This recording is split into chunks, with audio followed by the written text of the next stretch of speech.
Amin Rais, ya, yang mungkin hari Jumat atau hari Kamis lalu mengeluarkan sebuah video yang berisi tudingan macam-macam lah. Dan tudingan itu bersumber dari informasi palsu, informasi DFK yang ada di media sosial dan tidak bisa dipertanggungjawabkan. Nah, teman-teman, saya tidak ingin membahas substansi dari yang dibicarakan oleh Profesor Amin Rais. Saya ingin menyampaikan bahwa yang dilakukan oleh Profesor Amin Rais, kan beliau ini seorang profesor PhD dari Amerika, masternya juga dari Amerika, S1-nya dari UGM, dan saya rasa nggak ada yang berdebat soal keaslian S1-nya, keaslian ijazah S1-nya Pak Amin Rais di UGM.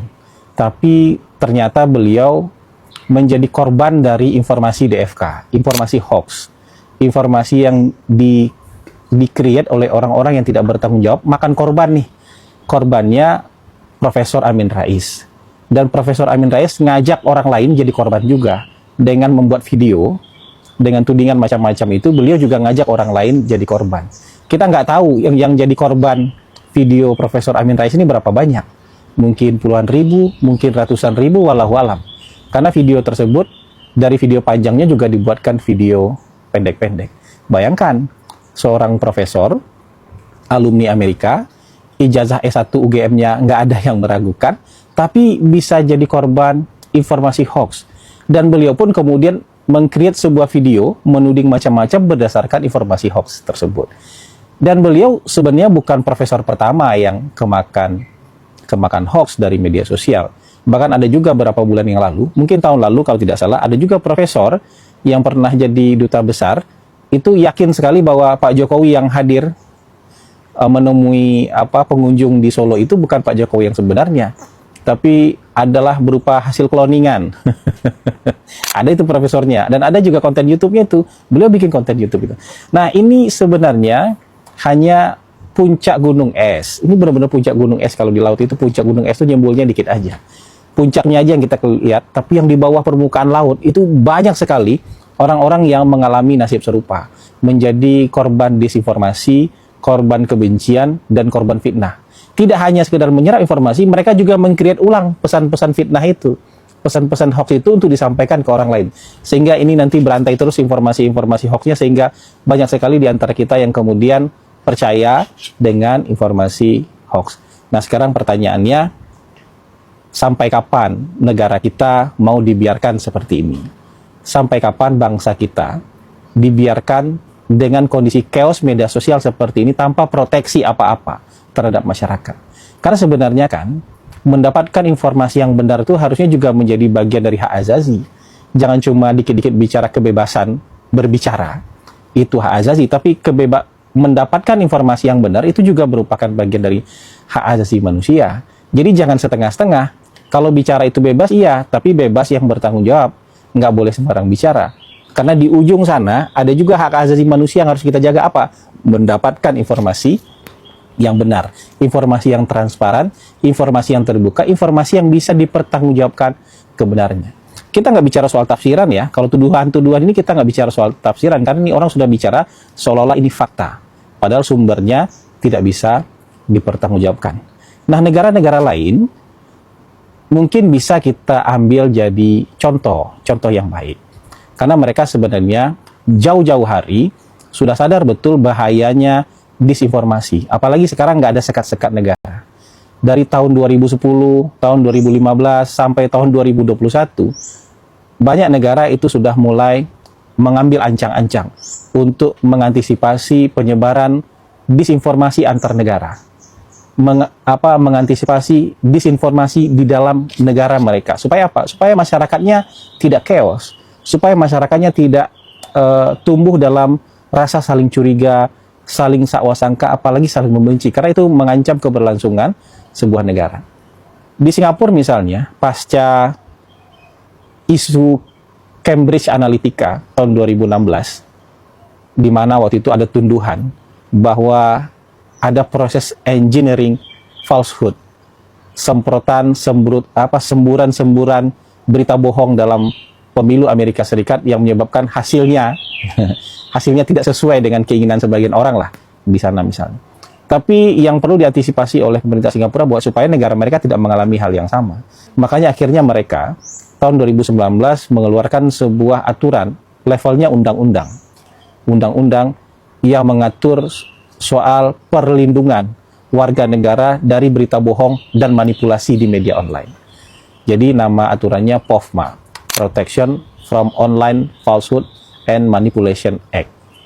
Aturan yang dibikin oleh Singapura ini cukup moderat, karena tidak langsung menyetop, menghentikan, atau men-take down berita bohong, baik itu via website maupun via akun-akun media sosial. Tapi semua platform wajib mencantumkan koreksi dari pemerintah.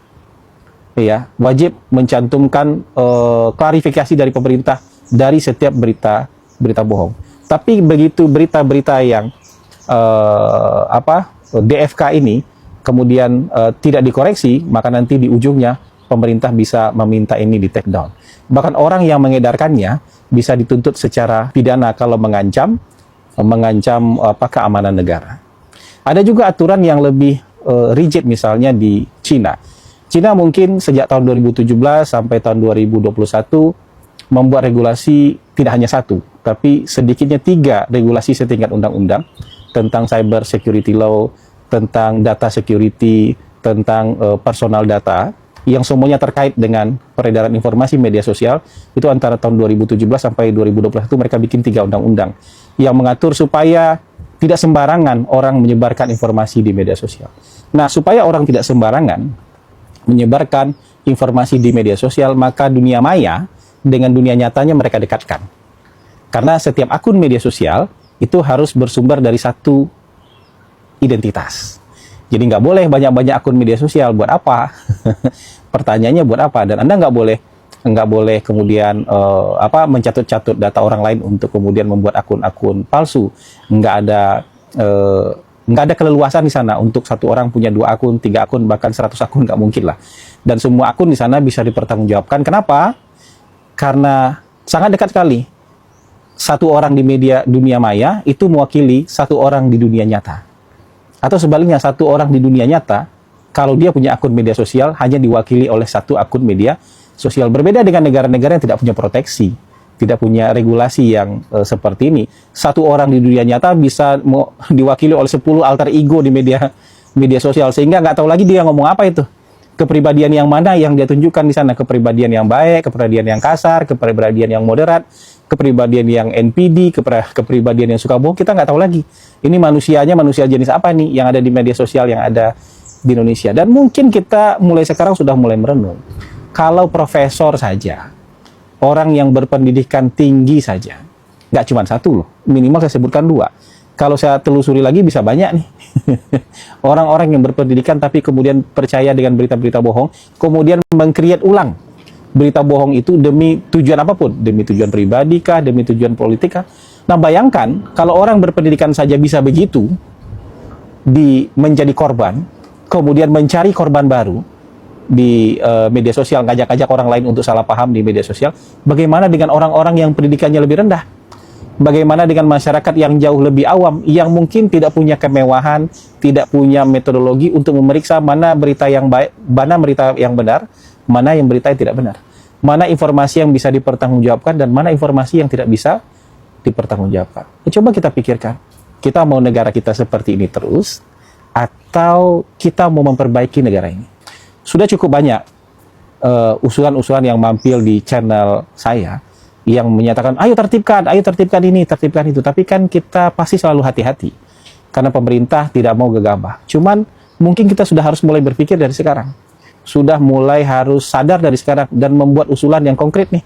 Saya juga sekarang kan baru saja ada dalam pemerintahan. Dan usulan-usulan ini harus kita godok nih, supaya apa? Supaya kita bisa membangun tertib sosial dalam kehidupan berbangsa dan bernegara. Dan harus kita akui, kehidupan kita sekarang tidak hanya kehidupan yang interaksi secara langsung ini, karena kita juga berinteraksi di dunia maya, dan mungkin interaksi kita di dunia maya itu sekarang jauh lebih besar perannya, jauh lebih banyak waktunya dalam mempengaruhi pikiran dan sikap kita.